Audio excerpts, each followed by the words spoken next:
皆さんこんにちは。日本将棋連盟棋士七段の村中秀二です。今回はですね、将棋ウォーズで実況対局をやっていきますので、ぜひぜひ最後までごゆっくりお楽しみください。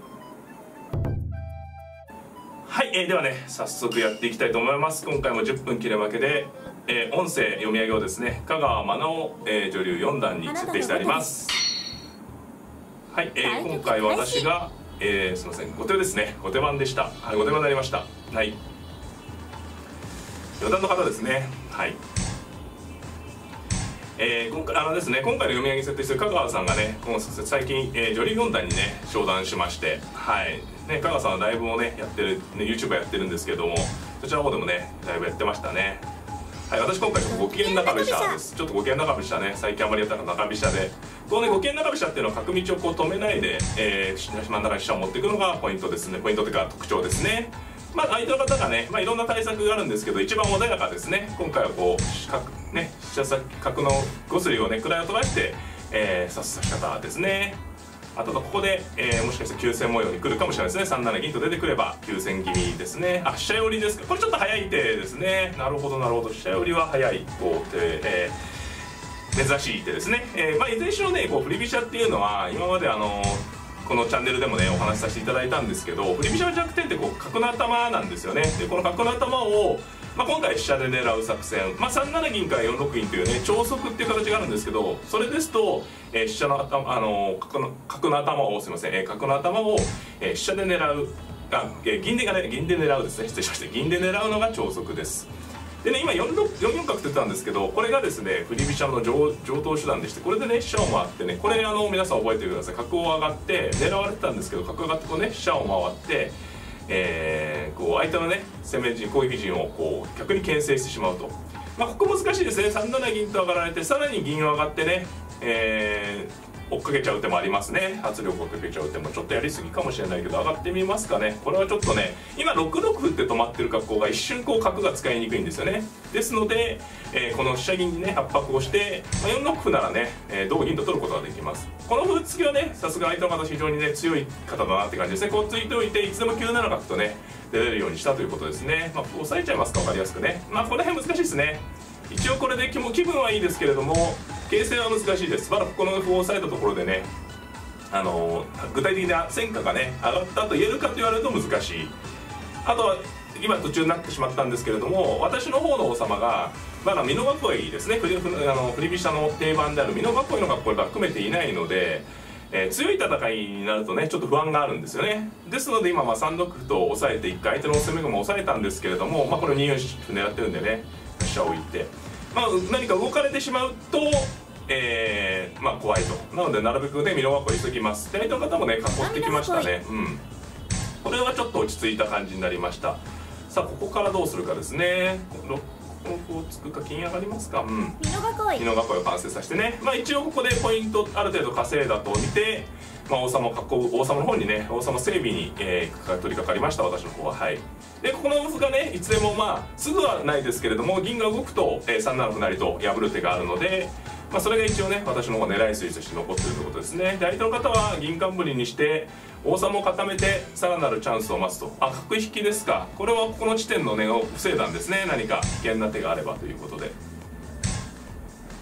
どうでしょうか。これでね一応やっぱりこの歩が大きいですかね。こう落ち着いて局面がね落ち着けばこの位を取った歩が大きそうな気もしますね。ここは分岐点です。さらにね銀冠にして固めるか、固めますか。3三桂と飛んでね、さらにこちらの方のね攻撃を急ぐ手もあるところでした。端はついてきますかね。受けない手もあるところです。やはりこのね歩がかなり相手の方の駒組みをね、この4八の銀が使いにくいですよね。この4五の銀と4八の銀の、差がね結構出てます。これは苦心の一手ですね。非常に使いにくいので引いて使ってきたんですが、ここはどうしますかね。桂馬使う。こちらはねいろいろ指し手があるんですけど、桂馬使って自然ですね。私の方は自然。大体の方はやはりこの銀を使うのにかなり苦労してされているという印象ですね、ここまでは。はい。こういう将棋の場合ですね、玉の囲いですね。玉形が同じですので、基本的にはその左辺ですよね。左側の攻防が大きいんですよね。どっちが得をするか、そういった意味でね私の方の形の方がね現状はいいですよね。ただ相手の方もねうまくこう立て直してきているので、難しいところです。これ2七銀から使ってこいということですね。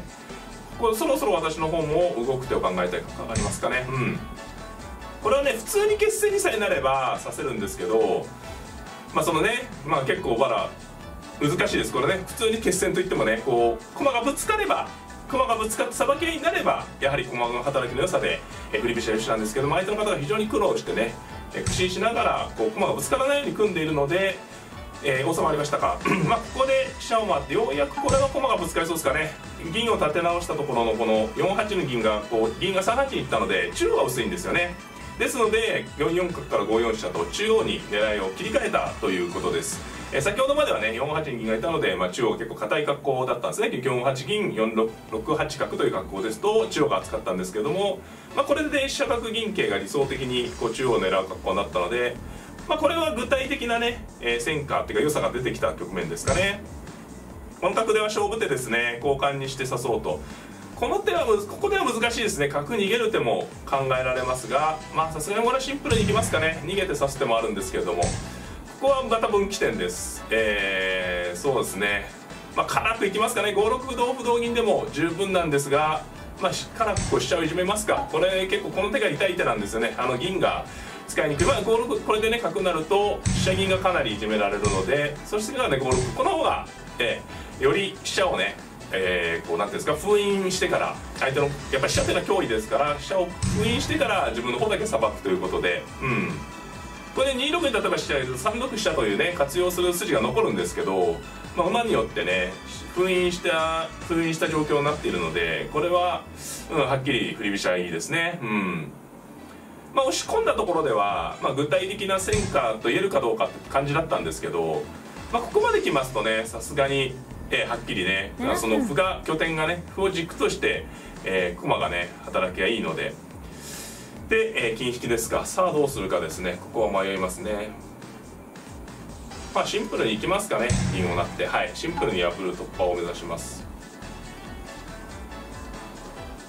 6六馬とね引いとくような手もあったところですね。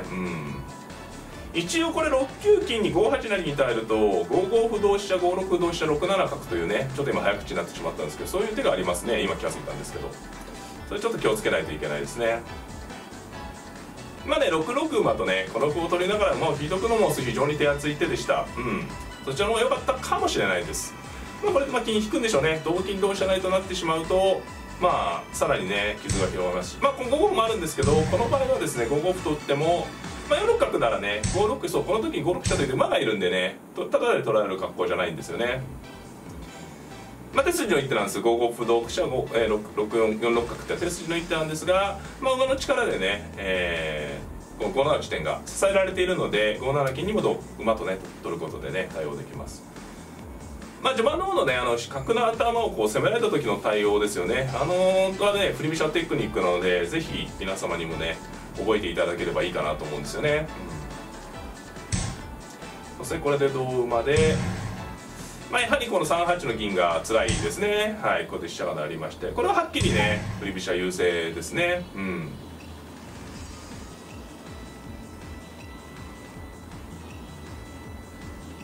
玉の硬さもそうですね投了となりました。ありがとうございました。皆様いかがだったでしょうか。今回のね戦型が私は後手番で五間中飛車を採用しました。相手の方がね急戦策で、振り飛車のねいわゆる、ウィークポイントの一つであるね角の頭をね飛車で攻めてきた時にですね、今回対応した指し方が結構振り飛車のねテクニックの一つなんですよね。その辺りを中心に解説編の方でね大盤を使って、ゆっくりね皆様にご紹介したいと思いますので、ぜひぜひね解説編の方もご覧いただければなと思っております。この動画が良かったなという方はグッドボタンを、チャンネル登録の方もぜひぜひよろしくお願いいたします。それではまた、さようなら。